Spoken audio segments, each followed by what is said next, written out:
Today we are going to discuss the humoral control of blood flow by the tissues.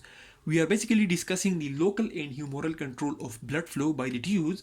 We have discussed in detail local control, which consists of acute and long-term control. Now we are going to discuss the humoral control. What is basically the humoral control of blood flow?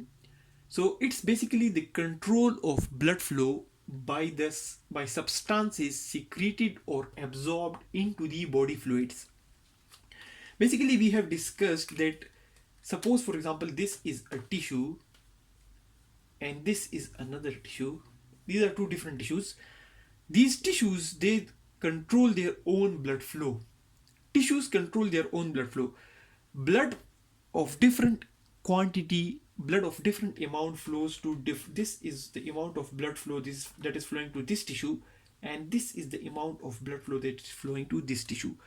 The amount of blood flow to each and every tissue is different, and that depends upon the demand of the tissue. If the demand is high, the blood flow will be high, and if the demand is less, the blood flow will be less.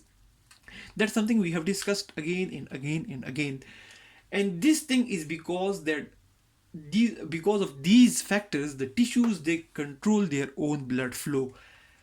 And there are a lot of mechanisms, some of which we have discussed in detail. So the humoral control of blood flow consists of those substances which are absorbed into the body fluids or secreted into the body fluids, and they come to the tissue and act there and either increase the blood flow or decrease the blood flow. So depending upon the demand, their flow is increased or decreased by the humoral control with the help of substances that are secreted or absorbed in the tissue of the body fluids. These substances which increase or decrease the blood flow to different tissues according to their demand, they basically are divided into vasoconstrictor agents and vasodilator agents. Vasoconstrictors, basically they constrict the blood vessel. This is, suppose for example, a blood vessel. When a vasoconstrictor acts on this blood vessel, it becomes constricted. And if this is a blood vessel and a vasodilator agent acts on it, it becomes dilated. So vasoconstrictor agents, basically they constrict the blood vessel, and the vasodilators, they dilate blood vessels. And these vasoconstrictors and vasodilators are the main substances which helps in the humoral control of blood flow by the tissues. The main vasoconstrictor agents include the norepinephrine and epinephrine, angiotensin II, vasopressin or antidiuretic hormone, and endothelin. These four are the main vasoconstrictors. We are going to discuss them in detail in the coming lectures, but here you should remember that the four major vasoconstrictors are norepinephrine and epinephrine, angiotensin II, vasopressin, and endothelin.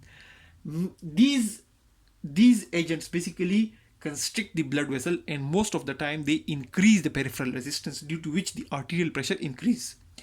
Vasodilator agents, basically the main vasodilator agents include the bradykinins and histamines. These agents basically dilate the blood vessels and they decrease the peripheral resistance and they decrease the blood flow. They decrease the arterial pressure. They dilate the vessel, so the blood flow may increase. But basically, when the vessel get dilated, the resistance get decreased, so the arterial pressure basically decreases. So most of the vasoconstrictor agents, most of the time, they constrict the vessel and increase the mean arterial pressure. And the vasodilators, basically they dilate the vessels and they decrease the peripheral vascular resistance and they decrease the mean arterial pressure. So that's all about the humoral control of the blood flow by the tissues. Tissues can control their own blood flow locally and humorally. The humoral control is with the help of substances, and those agents are basically divided into vasoconstrictors and vasodilators. These four are basically vasoconstrictors and these two are basically vasodilators. We are going to discuss each and every one of them in detail in the coming lectures. Thanks a lot for watching the video.